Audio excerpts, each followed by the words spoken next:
En esta ocasión quiero explicarles cómo debemos calcular las razones financieras y cómo debemos utilizar estos indicadores que nos resultan para poder analizar e interpretar los estados financieros de la empresa.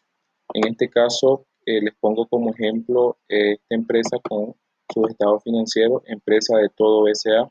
Aquí podemos observar nosotros el balance general cortado al mes de diciembre 2019. De igual manera, les presento el estado de resultados de la misma empresa. Conforme a, a los grupos de razones financieras, nosotros vamos a ir haciendo los cálculos. Entonces, aquí tenemos las razones, voy a irselas explicando. Inicialmente, pues yo les decía en clase que tenemos cuatro grupos: el grupo de liquidez, el grupo de actividad, el grupo de deuda, el grupo de rendimiento. No todos los indicadores que analizamos se pueden aplicar a todas las empresas. Las empresas tienen diferentes actividades y en base a ello las razones financieras deben ser aplicadas. Como podemos observar aquí, la primera razón dentro de las razones de liquidez es la razón de capital neto de trabajo, la cual la fórmula nos dice que es activo circulante menos pasivo circulante. Únicamente es que nosotros tomamos el dato nos vamos al balance general, tomamos el valor del activo circulante y a eso le restamos el valor de los pasivos circulantes. Esto nos va a dar como resultado 2.255.548.48. Este promedio es un promedio que ya está establecido, que de igual manera yo se los expliqué a ustedes, los indicadores promedio, y en base a eso nosotros podemos calificar como óptimo, medio o crítico en dependencia del resultado. Entonces, utilizaríamos el promedio ya dado para algunos tipos de razones. De igual manera, el indicador trabajaríamos con estos tres conceptos: el nivel óptimo, el nivel medio y el nivel crítico en relación al resultado que obtenemos. Si analizamos primeramente esta primera razón, dice que el promedio tiene que ser mayor que cero, puesto de que hemos obtenido un valor superior a cero. Entonces podríamos calificar como el indicador de capital de trabajo como en un nivel óptimo.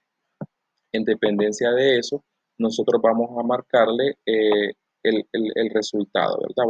Vamos a calificarle con un 2 si el nivel es óptimo, un 1 si el nivel es medio o un 0 si el nivel es crítico. Entonces, en este caso, como obtuvo un indicador óptimo, el puntaje sería 2. Y así sucesivamente, calculamos la siguiente razón, que es la razón del circulante.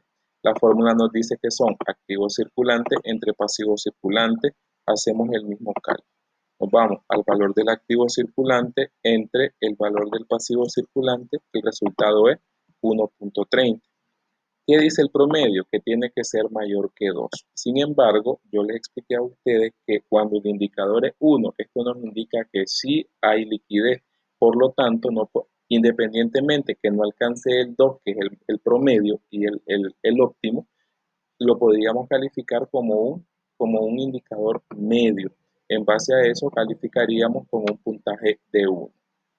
La prueba defensiva es la sumatoria de lo que tenemos en caja y banco con pasivo circulante. Solo es irnos a los estados financieros y obtener los resultados. Para efectos de avanzar un poco más rápido, yo aquí ya se los presento a ustedes. ¿Qué me dice el promedio? Que tiene que ser mayor al 30%. En este caso, la empresa apenas tiene un 2% de prueba defensiva. Esto significa que como no alcanza el promedio y está muy por debajo de lo establecido, el indicador es crítico y el puntaje que deberíamos obtenerle es 0.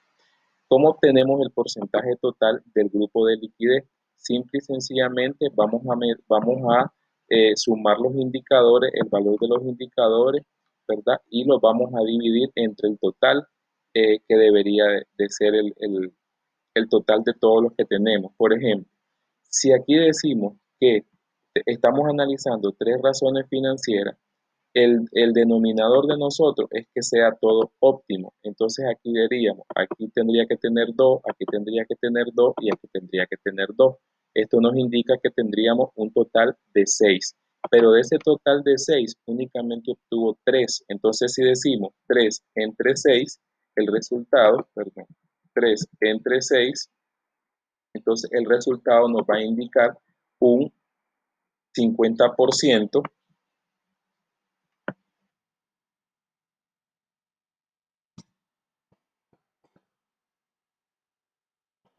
de rentabilidad, de porcentaje total, perdón.